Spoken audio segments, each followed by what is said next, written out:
معتصم مساء الانوار. مساء الانوار يا كابتن مدحت.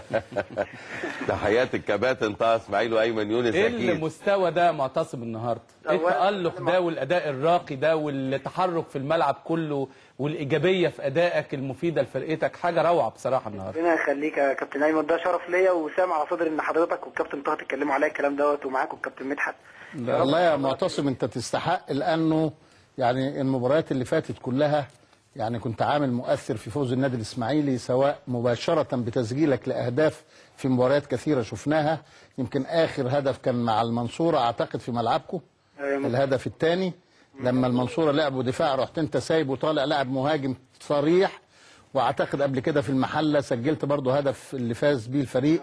فانا اعتقد يعني برضو اندفاعك للامام في توقيتات جميله ومناسبه جدا يمكن عوضت كثيرا نقص بعض اللاعبين المهمين جدا في النادي الاسماعيلي، زي مثلا محمد محسن لانه كان بيلعب هو قدام باستمرار في الكرات العاليه، عمر جمال، محمد حمص في بعض الفترات.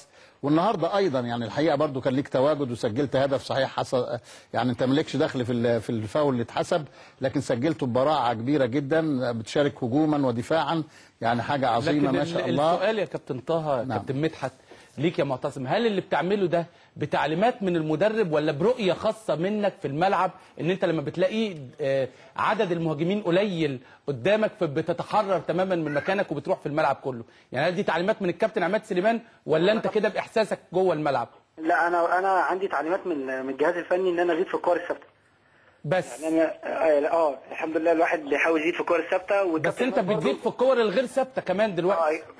كنت لسه هقول لحضرتك الكابتن عماد برضه بيدينا حريه، وفي الحالات الاكتر ان احنا مثلا بنلعب في فرقه قدامها، يعني فرقه الزمالك مثلا كان بيلعب فرد واحد، لما بنلعب قدام فرقه بتلعب فرد واحد فبيبقى في سيرد باك متحرر شويه، مش عليه ضغط او ماسك مان، فبيحاول يزيد السيرد باك الفاضي اللي من ناحيته الكوره بيحاول يزيد، ودي تعليمات برضه من الجهاز الفني.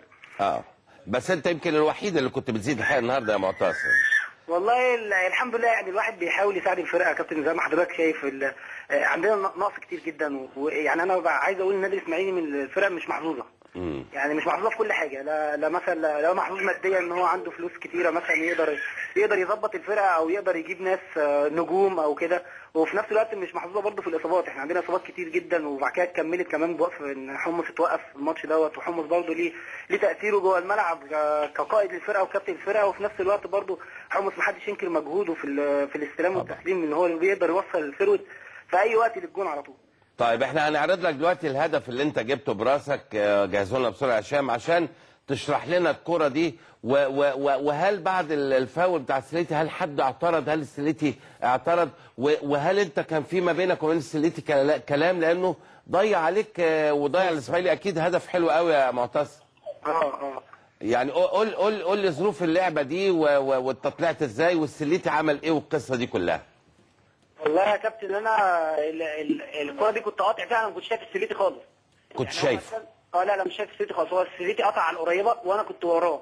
معايا ساعتها حتى محمود فتح الله اللي انا فاكره يعني. قدامك الشاشه اهي.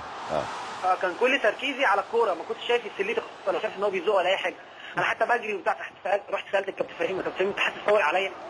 لا الفاول مش عليك، الفاول عليه هو بيشاور لك. بيشاور لك الفاول على السليتي. يعني انا ما شفتش السليتي عمل ايه، لان انا باصص كل تركيز الكوره. بس انت خطفتها كويس قوي من محمود فتح الله. يعني الحمد لله كابتن الواحد دي. ولا هاني سعيد؟ لا فتح الله تقريبا. فتح الله ده ثلاثه، فتح الله وهاني سعيد 2 ناطين معاه او 3 طالعين معاه الحقيقه.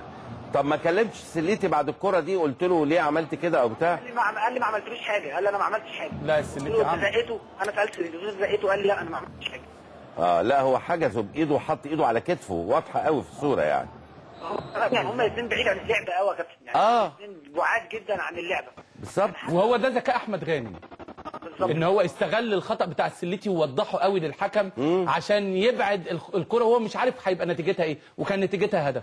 فهو الغاء الهدف ده يحسب تماما لاحمد غانم لذكائه في التعامل مع السليتي. لكن بص المعتصم يا كابتن ايمن ارجع شويه، لا طالع ومفيش لا ايده ولا بتاع ولا حاجه، طالع ضاربها براسه في وسط 3 انت موجهها يا معتصم. صح ايوه يا كابتن، رايحه في الزاويه، انا لو حاططها في ايدي مش هتروح كده، هو توفيق من عند ربنا طبعا.